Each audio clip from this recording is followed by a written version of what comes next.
Assalamualaikum warahmatullahi wabarakatuh. Bismillah, Waalaikumsalam. alhamdulillah, wassalatu wassalamu ala rasulillah, la haula wa la quwata illa billah, amma ba'd. Seluruh keluarga besar Udinus yang selalu saya hormati, saya cintai dan saya banggakan, secara khusus kagem senior saya, Pak Rektor, Prof. Edi Nur Sasongko beserta Ibu selaku Ketua Yayasan, para wakil rektor tadi yang rawuh, para dekan, para dosen, dan teman-teman dari Pemkot serta adik-adik yang selalu saya cintai dan saya banggakan. Yang pertama, saya baru tersadar di dalam sebuah acara malam hari ini bahwa kehadiran saya atas undangan Pak Rektor itu ternyata kapasitasnya sebagai pentausiah itu. Saya kaget. Saya baca lagi undangan dari Prof. Edi Nur Sasongko. Oh iya kok tausiah ya? Kau kok gelem ya gitu. Karena saya membayangkan waktu itu kemarin adalah sebuah acara di mana saya diminta untuk memberikan sebuah sambutan. Dalam pemahaman tausiah berarti ini menyampaikan hal-hal syiar agama secara informal. Jadi saya mohon maaf, mungkin dalam konteks pada malam hari ini lebih pada sebuah tukar pengalaman. Saya ingin bercerita tentang hal-hal yang sifatnya tukar pengalaman spiritual selama saya mengelola Kota Semarang. Mudah-mudahan ada manfaatnya, mudah-mudahan ada hal-hal yang positif buat kita semuanya.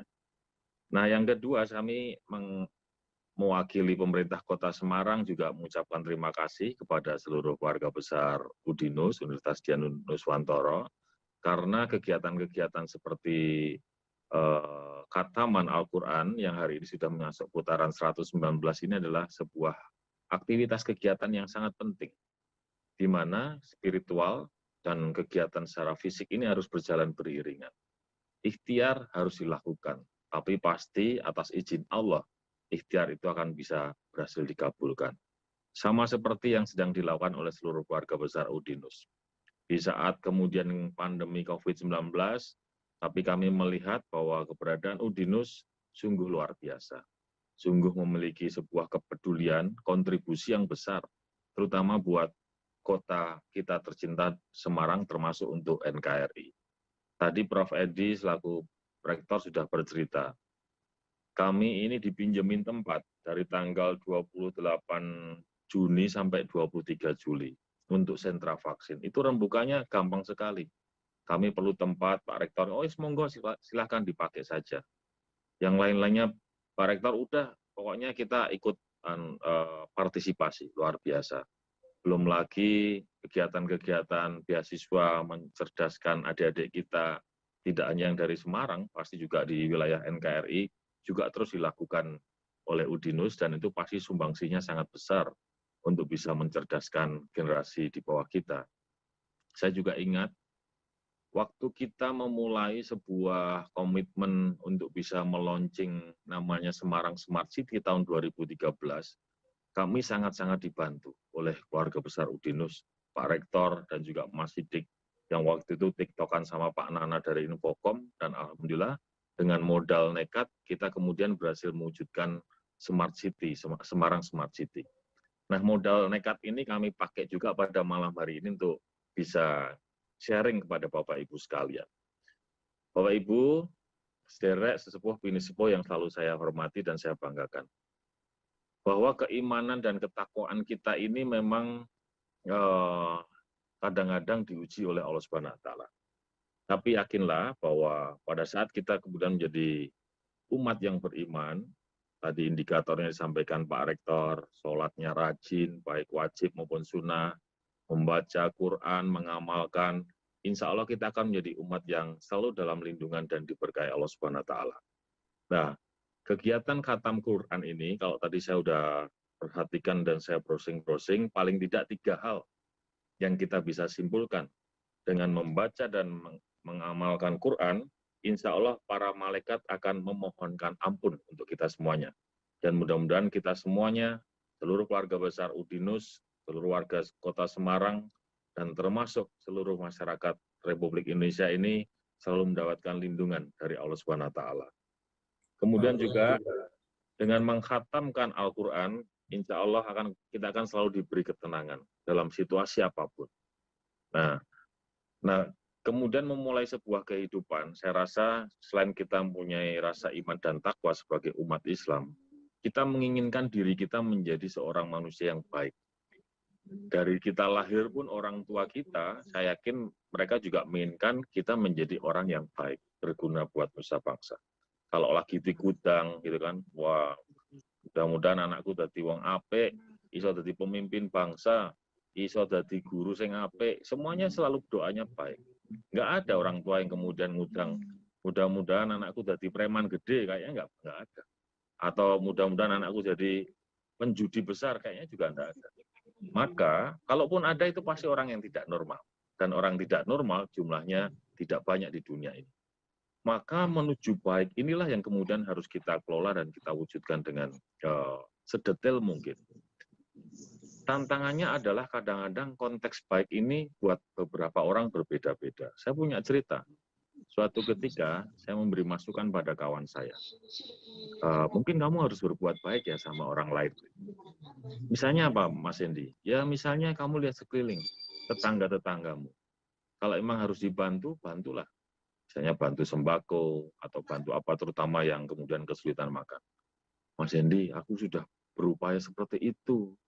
Tapi tetangga-tetangga yang lain malah nyinyir. Alah, wong sugih mbantune mong sembako tok. Sehingga akhirnya keikhlasan membantu itu menjadi tidak ada, Mas Hendy. Sehingga akhirnya saya malah jadi gelo, kenapa kemudian saya harus membantu tetangga saya, toh mereka menerima tidak dengan baik. Nah ini tantangan buat kita semuanya. Saya rasa semuanya juga pernah mengalami hal-hal seperti itu. Maksud kita berbuat baik, supaya menjadi orang baik seperti yang ada di dalam Al-Quran, tapi kadang-kadang niat kita ini agak dikendorkan oleh sebuah situasi yang ada yang istilahnya nyinyir atau membuli kita. Nah Bapak Ibu sekalian, menghadapi dua hal itu menurut saya, menghadapi hal tersebut paling tidak ada dua hal yang bisa kami sampaikan. Pertama, kadang-kadang kita membantu berbuat baik karena kita kepengen orang lain kemudian berbuat baik dengan kita. Nah, dalam pengalaman spiritual saya pernah ketemu dengan beberapa orang yang secara kematangan jauh di atas saya. Dia kemudian pernah memberi masukan pada saya, Mas Hendy, nek kue nanti ojo berharap tanduranmu tukul pari. Ini sangat membingungkan buat saya. Kok iso, Pak? Mosok nandur pari, ora entuk berharap tukul pari. Iya, ojo. Soalnya nek tukule ora pari, kowe engko bakal gelo. Lah kalau tukulnya pari, Pak, kuwi bonus nggo kowe. Jadi nanti kalau di dalam kamu menanam pari, kemudian muncul suket teki dan lain-lain, yaitu suket tekinya tinggal kamu bersihkan. Mudah-mudahan parine iso urip, kuwi dadi bonus. Sama di dalam kehidupan kita untuk bisa berbuat baik sama orang, kadang-kadang konteksnya kita terlalu berharap juga. Mudah-mudahan yang di Udinus tidak seperti itu, saya yakin. Tapi cukup banyak, termasuk diri saya, di dalam sebuah proses menuju kedewasaan, menuju konteks bisa berbuat baik, kadang-kadang hal-hal tersebut waktu itu sering muncul.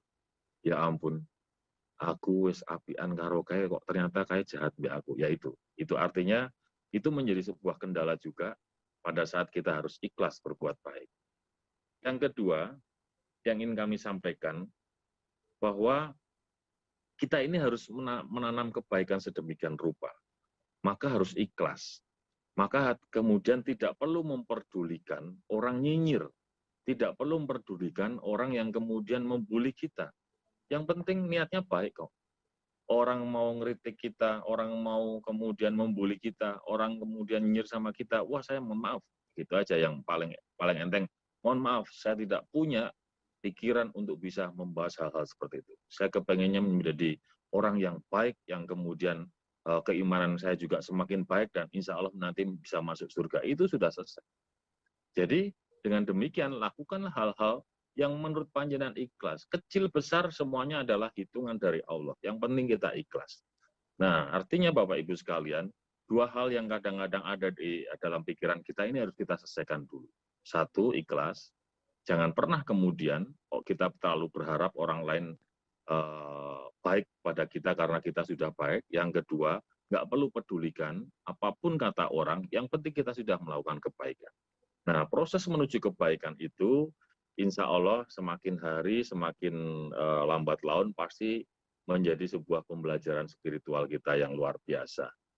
Saya kapan hari waktu Desember lagi COVID, lagi musim COVID, saya pas kampanye itu kena COVID juga. Nah, ini pengalaman spiritual menurut saya, meskipun sebenarnya adalah faktor medis. Saya kemudian melihat sekeliling saya. Waktu itu kita sudah ada di ruang ICU. Semuanya kemudian menjadi mencekam. Suara mesin, tit, tit, tit, tit, gitu, hening, nggak ada apapun. Yang waktu itu kalau kemudian kita berpikir hal-hal yang sifatnya ketakutan, hal-hal yang sifatnya kemudian tidak yakin dengan Allah, maka suara itu seperti suara yang membuat kita semakin drop imunnya. Belum lagi kalau malam tiba-tiba ada seperti geledekan gitu, dan kalau saya tanya perawatnya, apa itu Mas, apa itu Mbak? Oh, ada yang meninggal karena COVID dan seterusnya. Wah, tantangannya luar biasa. Maka Bapak Ibu, inilah pengalaman spiritual yang kemudian saya harus tularkan pada panjenengan. Saya banyak diberi masukan, dokter-dokter, terutama di Karyadi, bahwa Pak Hendi, ini adalah ujian kita. Saya selaku dokter dituntut untuk bisa lulus menghadapi ujian ini untuk menyembuhkan Bapak. Dan Bapak juga harus kemudian dituntut untuk bisa lulus supaya Bapak sembuh. Nggak usah mikir lain-lain kecuali memohon sama Allah supaya Bapak bisa sembuh dari COVID-19. Nah, ternyata omongan itu kemudian sangat merasuk ke dalam tubuh kami, ke dalam sebuah spiritual yang kemudian saya lakukan.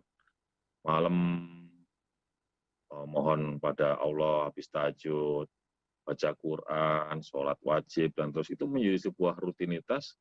Kemudian akhirnya hal-hal yang sifatnya membuat khawatir ini tidak ada di dalam pikiran kita. Kemudian muncul sebuah ketenangan, keyakinan, meskipun tuntutan di lapangan ini luar biasa.